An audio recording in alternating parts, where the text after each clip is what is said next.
सरस्वती जी और उनकी बहू रश्मि के बीच एक दिन बहस छिड़ जाती है। आखिर किसका काम ज्यादा आसान है, बहू का या सास का?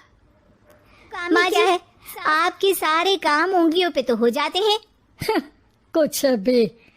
हाँ, हिसाब तो उंगलियों पे ही हो जाता है ना।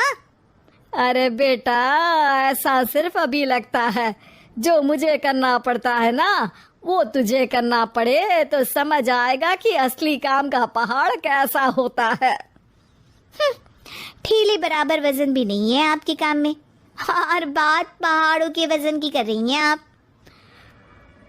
तू ऐसा करती ही क्या है घर में बेटा, ये तो बता मैं मुझे। थोड़ी ना कुछ करती हूँ, सब जादू से हो रहा है इस घर में।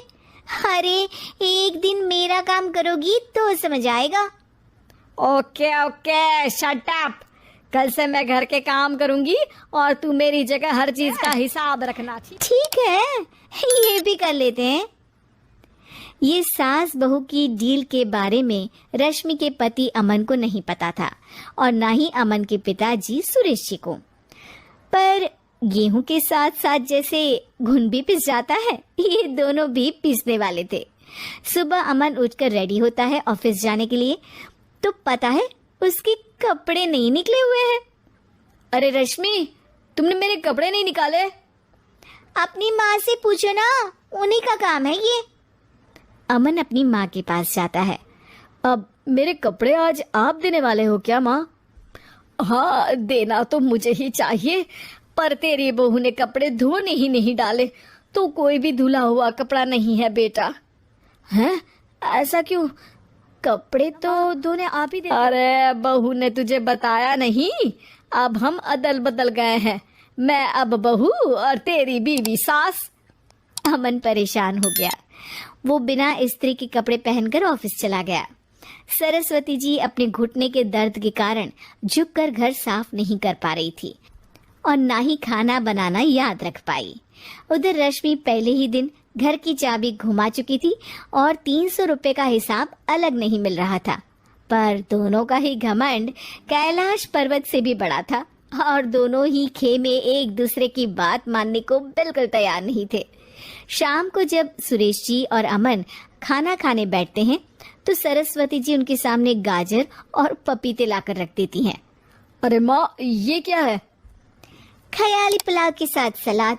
माँ जी खाना बनाना भूल गई लगता है। अरे एक एक चमन्नी का हिसाब है मेरे पास, खाना बनाना कैसे भूल जाऊंगी। पढ़ा था कि फल फ्रूट खाने से सेहत अच्छी रहती है, इसीलिए ये ले, एक फल खा ले। रात को सुरेश जी और अमन अपनी मीटिंग बिठाते हैं अकेले में। बाबूजी, इनकी लड़ाई के कारण ना हमें ठीक से खाना मिल रहा है, उल्टा घर के सारे काम रुक गए हैं। हाँ बेटा, 2 भैंसों की लड़ाई में बेचारे खेत के पौधों का भी नुकसान हो रहा है।